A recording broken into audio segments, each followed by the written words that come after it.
بسم اللہ الرحمن الرحیم۔ جدید تحقیق کے مطابق نبی اکرم صلی اللہ علیہ وآلہ وسلم کی ولادت مبارک 12 ربیع الاول بمطابق 20 اپریل 571 کو ہوئی۔ یہ سوموار کا دن تھا۔ صبح صادق کے وقت حضور مکہ مکرمہ میں پیدا ہوئے۔ مصر کے مشہور ماہر فلکیات اور ہیبت دان عالم محمد پاشا نے بھی اپنے رسالہ میں یہ تاریخ درج کی ہے۔ حضرت آمنہ رضی اللہ عنہا ارشاد فرماتی ہیں کہ جب حضور انوار اس دنیا میں جلوہ افروز ہوئے تو ان کے دونوں ہاتھ اس طرح آگے کو بڑھے ہوئے تھے گویا وہ دعا مانگ رہے ہیں، اور ان کی آنکھیں آسمان کی طرف اٹھی ہوئی تھیں۔ حضور صلی اللہ علیہ وآلہ وسلم کی پیدائش سے قبل حضرت آمنہ نے خواب میں دیکھا کہ ان کے بدن سے ایک نور نکلا ہے جس نے ملک شام کے محل روشن ہو گئے ہیں۔ حضور اکرم صلی اللہ علیہ وسلم کو حلیمہ سعدیہ نے دودھ پلانے کے لیے لے لیا۔ حضرت حلیمہ سعدیہ ارشاد فرماتی ہیں جب سب عورتوں کو رضاعت کے لیے بچے مل گئے تو ہمارا کارواں اپنے مسکن کی طرف روانہ ہوا۔ ساری عورتیں اپنے نئے بچوں کے ساتھ اپنی اپنی اونٹیوں پر سوار ہوئیں۔ میرے پاس وہی گدھی تھی جو کمزوری کے باعث چل نہیں سکتی تھی، جس نے سارے قافلے کو آتے ہوئے پریشان کر دیا تھا۔ میں اپنے فرزند کے ساتھ اس پر سوار ہوئی۔ اب تو اس کی حالت ہی بدل گئی تھی، یوں تیزی سے قدم اٹھاتی تھی کہ قافلے کی ساری سواریاں پیچھے رہ گئی۔ وہ گویا چل نہیں رہی تھی بلکہ اڑ رہی تھی۔ قافلے والیاں چیخ اٹھیں، کہنے لگیں، اے ابی ذؤیب کی بیٹی، خدا تیرا بھلا کرے، ہم پر رحم کر اور اپنی گدھی کو آہستہ آہستہ چلا۔ اس پر حضرت حلیمہ سعدیہ نے ارشاد فرمایا، خدا تمہارا بھلا کرے، تم دیکھتی نہیں ان پر کون سوار ہے۔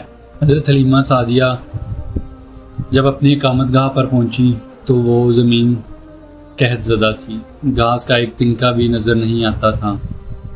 جب بکریاں واپس آتی تو حضور کی برکت سے ان کے پیٹ بڑے ہوتے اور وہ خوب دودھ دیتی۔ حضرت حلیمہ خوشحالی کی زندگی بسر کرنے لگی۔ حضور کو 2 سال تک آپ نے دودھ پلایا۔ حضور قوی اور توانا بچوں کی طرح ہو گئے۔ حضور صلی اللہ علیہ وسلم نے حلیمہ سعدیہ کی قبیلہ حوازان میں پرورش پائی جو فصاحت و بلاغت میں مشہور تھا۔ حضور اکرم صلی اللہ علیہ وسلم فرماتے ہیں کہ میں اس لیے فصیح ہوں کہ قبیلہ بنی سعد میں پلا ہوں۔ حضرت حلیمہ سعدیہ فرماتی ہیں کہ جب ہم مکہ کے سفر سے واپس پہنچے تو ہر گھر سے کستوری کی مہک آنے لگی۔ وہاں کے سب لوگ حضور کی محبت میں دیوانہ ہو گئے۔ جب کسی کو کوئی تکلیف ہوتی وہ آتا حضور کی بابرکت ہتھیلی کو پکڑ کر تکلیف والی جگہ پر رکھتا، باذن اللہ فوراً شفا یاب ہو جاتا۔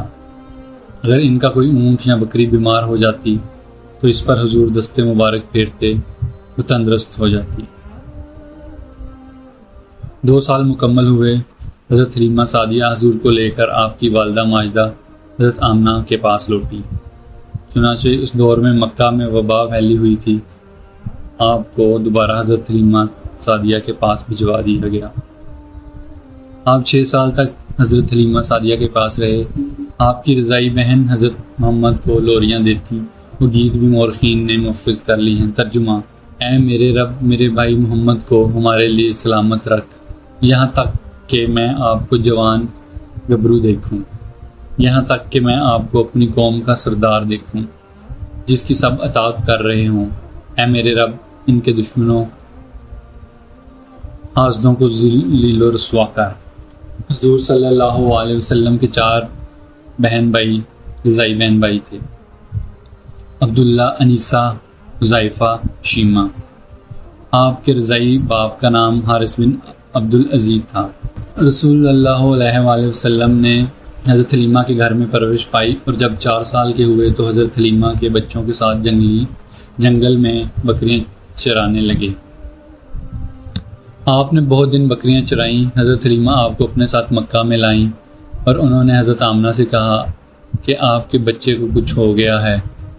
یہ کہتا ہے کہ پہاڑ کے پتھر اس کو سلام کرتے ہیں، اور ایک دن 2 آدمیوں نے اس کا پیٹ چاک کر دیا اور پھر یہ فوراً اچھا ہو گیا۔ اس پر حضرت آمنہ نے ارشاد فرمایا کہ انہوں نے حمل اور پیدائش کے زمانہ سے بہت عجیب و غریب باتیں دیکھی ہیں، تم فکر نہ کرو، یہ بچہ تو شروع سے ہی ایسا ہے۔ حضرت آمنہ نے حضور صلی اللہ علیہ وسلم کو لے لیا اور مکہ مکرمہ میں رہنے لگی۔ کچھ عرصہ کے بعد آپ حضرت عبداللہ کے مزار کی زیارت کے لیے مدینہ شریف حضور صلی اللہ علیہ وسلم کے ہمراہ گئیں۔ جب حضور اپنے والد ماجد کی قبر پر پہنچے تو آپ نے اپنی والدہ ماجدہ سے ان کے بارے میں بہت سی باتیں پوچھیں۔ واپسی پر آپ بیمار ہو گئیں اور ابوا کے مقام پر آپ کا انتقال ہو گیا۔ آپ اسی جگہ مدفون ہوئیں۔ حضور صلی اللہ علیہ وسلم بچپن میں بھی اور جوان ہونے کے بعد بھی عرب کے دستور کے مطابق جنگل میں بکریاں چراتے، رات کو اپنے چچا کے گھر میں آ کر سو جاتے۔ بچپن اور جوانی کے زمانے میں ہی رسول